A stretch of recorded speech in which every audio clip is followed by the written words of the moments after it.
Matur nuwun untuk semua pembicara, kita tiba pada diskusi dan ini sudah banyak sekali pertanyaan. Saya yakin kalau antibiotik ini sekarang termasuk isu yang seksi gitu ya katanya, karena memang ini nanti akibatnya ke masa depan cukup cukup luas gitu nggih, maka harus kita kelola bersama. Saya akan memilih beberapa, tetapi sebelumnya saya pengen menegaskan, memastikan lagi bahwa yang resisten itu bukan antibiotiknya nggih, leres nggih Bu Rizka, Prof. Tri dan juga Mbak Tina. Nggih. Yang resisten Nggih. itu nggih mikrobanya itu Mikrobanya, wau. nggih mikrobanya, betul. Nggih, kalau jamur nggih jamurnya. Jadi memang sok Nggih. walik-walik, tetapi itu tadi yang resisten adalah tadi mikroorganisme terhadap berbagai antimikrobial itu termasuk dengan jamur, antivirus dan yang lainnya. Maka untuk kesempatan pertama ini pertanyaan untuk Prof. Tri Rumian nggih. Ini ada pertanyaan menarik.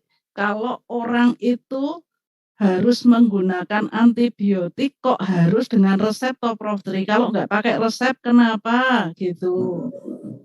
Oh, Monggo Prof. Tri. Baik, Mbak Tunun. Ya, sekarang dari sisi substansi rumian gitu. Tadi kan dari depan jargonnya satu. Antibiotik hanyalah untuk mengobati penyakit oleh bakteri. Nah, kemudian maka dari itu kata kuncinya adalah diyakinkan dulu bahwa itu infeksi dan itu adalah infeksi bakteri.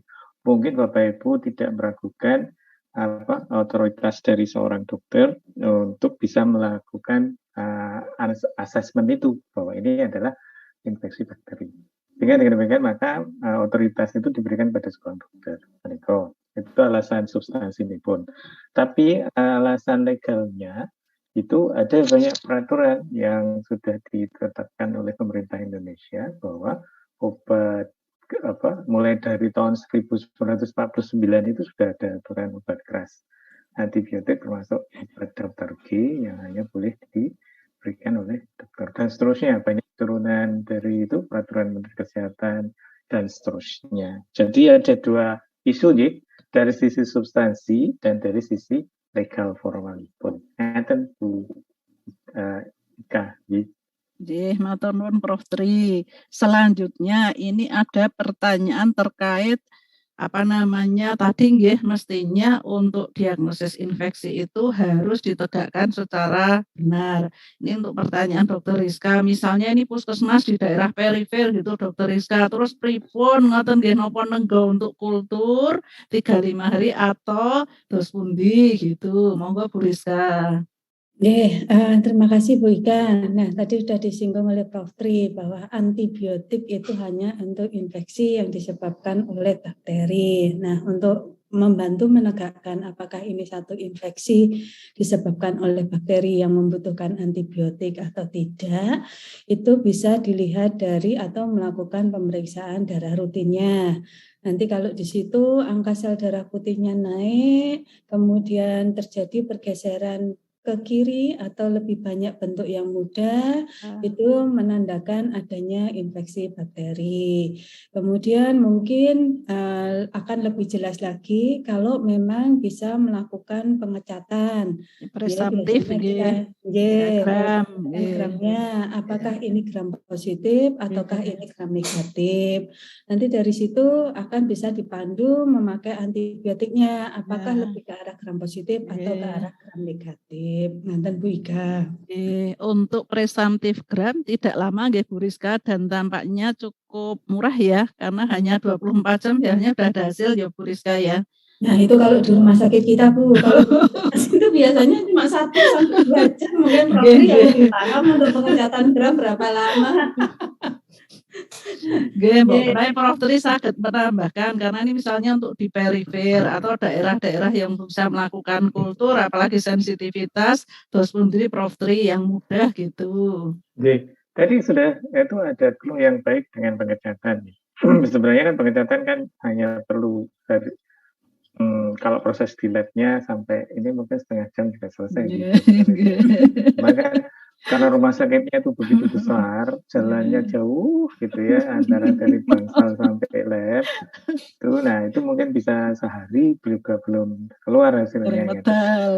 Tapi justru karena itu menjadi satu keuntungan bagi Bapak Ibu yang kerja di pusat kesehatan masyarakat, itu akan bisa dioptimalkan. Karena mungkin pasiennya tidak sebanyak kalau di rumah sakit, tidak dan juga mungkin kebutuhan akan itu juga bisa dioptimalkan untuk pelayanannya. Kemudian yang penting lagi sebenarnya adalah bahwa monggo ya, kan prinsipnya tadi seperti itu. Tapi kan tidak mungkin juga kita kemudian menjadi saklek gitu ya, tidak diobati ngeten. Saya kira para klinisi memiliki judgement yang kuat untuk itu. Hanya saja jadi disampaikan bahwa jangan terlalu ringan tangannya untuk meresepkan kegiatan kemauan. Ya, monggo. Matur nuwun Bu Rizka dan Prof Tri. Selanjutnya ini untuk Mbak Tina ya, Mbak Tina aku ndak gelo nek nggak ditanyain, wong ini banyak yang sebenarnya mau tanya itu.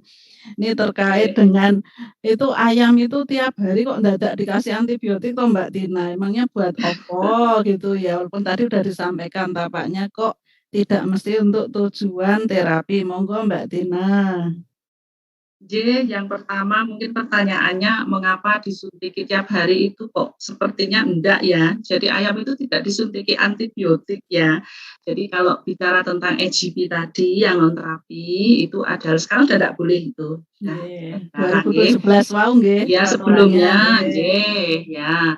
Kalau dulu itu memang dibolehkan memberi antibiotik pada bukan dibolehkan karena nggak ada aturannya, jadi dipakai subterapi ya, diberikan subterapi nggak hanya pada ayam, pada hewan-hewan produksi yang lain juga diberi ya, karena memang murah kan antibiotik dibandingkan dengan yang lain. Jadi dan jumlahnya sedikit, itu dicampur dimakan atau minum itu. Tapi itu di stop nggak boleh. Ya, kalau dulu sehingga dikasih itu ya Mbak Tina dikasih campur pakan karena saya kapan itu ketemu teman-teman itu ya asli katanya ada yang tergantung usia dari ayamnya, tergantung dapat listriknya atau lampunya berapa lama, maka itu dicampurnya itu gitu. Jadi seperti itu Bu Ika. Jadi biasanya memang hanya sedikit, hanya +1, +2 ya. +1, +2 itu berapa ya enggak tahu ya, sedikit gitu. Jadi trace begitu. Nah, sekarang ini enggak. Dan sebenarnya kalau pemeliharaan yang betul untuk ayam tadi ya, terutama ayam pedaging ya, saya rasa maksudnya itu tidak ada keterlibatan obat apapun ya, apalagi antimikroba pada ayam. Bayangkan ayam ini kan juga sering ini di WA, di media sosial itu juga disuntiki dan sebagainya itu ya, itu sebenarnya tidak betul ya, itu hoax. Jadi sebenarnya pada ayam broiler atau pedaging itu usianya kan sekarang hanya 30-35 hari. Sudah dipanen sudah dipanen kan. Karena kenapa kok besar ya, karena memang secara genetik itu memang sudah dipilih melalui rekayasa genetik bahwa itu adalah jenis ayam yang mudah besar, bobotnya mudah bertambah, umurnya pendek, dagingnya empuk dan lain sebagainya gitu. Jadi bukan karena pengaruh obat. Nah, itu sudah ada programnya dan biasanya itu adalah vaksin, bukan antibiotik. Ada vaksin memang karena vaksin virus ya, misalnya ND atau Boro namanya, itu vaksin yang hanya untuk hewan dan penyakitnya juga hanya pada hewan, bukan zoonosis, bukan menular ke manusia. Jadi sebenarnya sangat aman. Ya, jadi itu yang mungkin bisa saya berikan. Jadi salah kalau ada yang mengatakan tiap hari disuntik antibiotik, itu tidak betul. Ya. Itu mesti sekarang nggak mungkin itu karena sudah jelas tidak sudah dilarang dan mohon maaf mungkin itu hanya cerita-cerita saja ya. Atau improvisasi. Ya gitu. Karena jadi ini juga ada pertanyaan terkait dengan Faname itu kan kabarnya kan juga ada yang langsung ngesoi antibiotik, ada pula yang ngesoi malah antivirus sekalian gitu ya untuk Faname misalnya, itu seperti apa Mbak Tina? Ngesoi di mana? Di pakan? Mbak, jadi malah lebih ke kolamnya itu ya kalau di Oh, misalnya Faname gitu, karena kan Mbak Tina juga pernah penelitian tampaknya yang di iya. ikan itu ya. Iya, itu saya rasa tidak dengan pengawasan tenaga medis veteriner Mbak Ida kalau itu Bu Ida. Jadi itu memang salah ya yang seperti itu. Dan itu memang ya ini yang di obat ikan itu memang kita memang ya istilahnya harus lebih sering mengajak kolega tentang ini, tentang penggunaan anti mikroba ini terutama. Karena aturannya kan kalau di Permen KP itu lebih ke produksi dan di mereka masuknya di budidaya. Jadi pengobatan dan lain sebagainya itu masuk ke budidaya. Nah, ini yang menyebabkan dokter hewan yang ada di ikan itu juga kurang leluasa dalam hal ini Bu Ika. Jadi karena tidak ada divisi pengobatan atau penyakit itu tidak ada. Jadi hanya ada budidaya karena memang lebih ke produksi ya. Ini juga hal-hal yang perlu kita perbaiki juga. Tapi untungnya secara profesi dokter hewan di mereka itu terikat dengan PDHI sehingga memang ada wewenang dan memang melekat sehingga dalam hal pengobatan itu betul-betul memang harus oleh dokter hewan apalagi penggunaan antibiotik atau antimikroba. Ngatur Bu Ika. Nggih, matur nuwun Bu Tina. Untuk yang selanjutnya ini nanti mungkin bisa dikeroyok sareng-sareng nggih karena ini pertanyaan terkait dengan mutasi.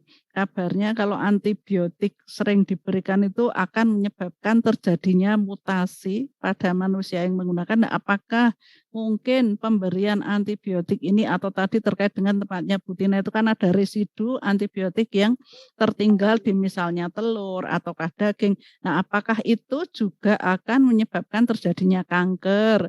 Monggo Prof. Tri, Dr. Rizka dan juga Mbak Tina.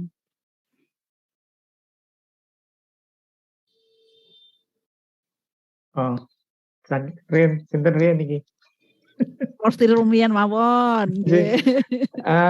Kalau mungkin saya nggak pernah membaca sih secara ini bahwa ada risiko mutasi pada orang yang menggunakan antibiotik. Mungkin sepertinya kok mungkin itu perlu diluruskan, dilihat ulang apakah memang betul berdasarkan referensi yang baik. Monggo. Nggih, matur nuwun Prof. Tri. Silahkan Bu Rizka. Ini tiap hari kan kita sok ngasih ya Bu Rizka ya.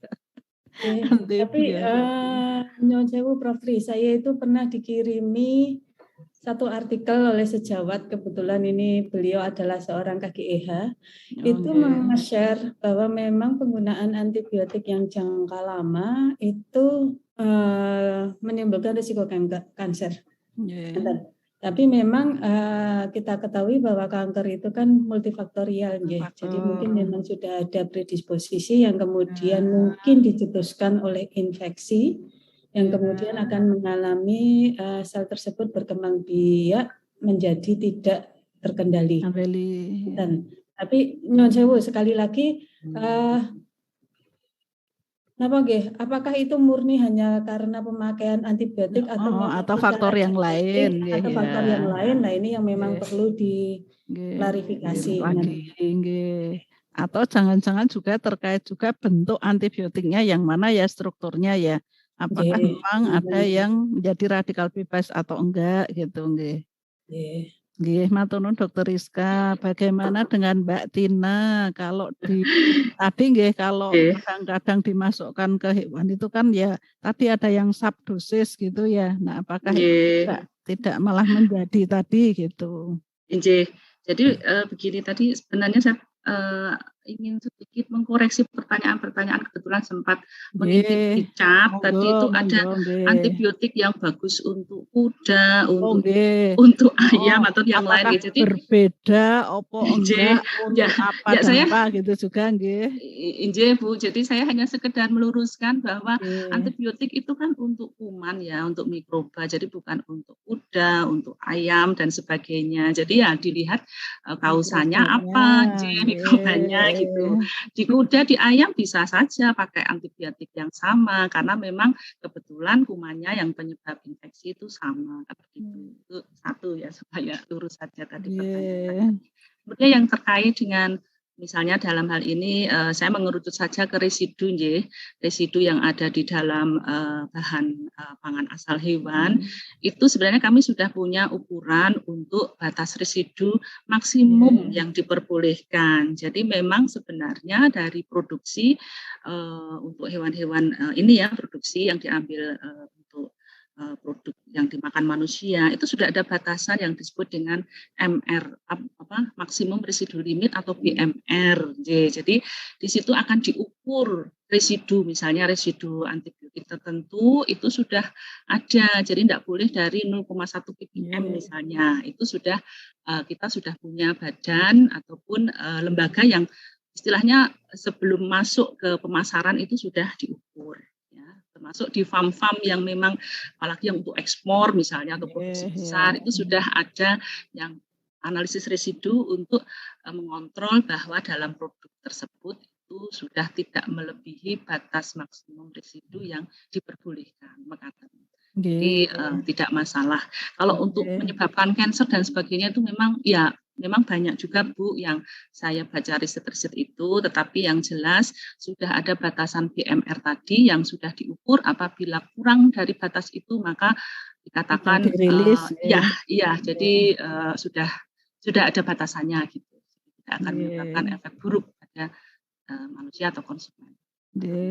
Bahkan beberapa waktu yang lalu kita sempat juga membahas ya Mbak Tina dengan teman-teman Asosiasi Obat Hewan bahwa ada juga namanya withdrawal time. Betul. Iya, jadi ada withdrawal time. Matur nuwun Bu Ika diingatkan.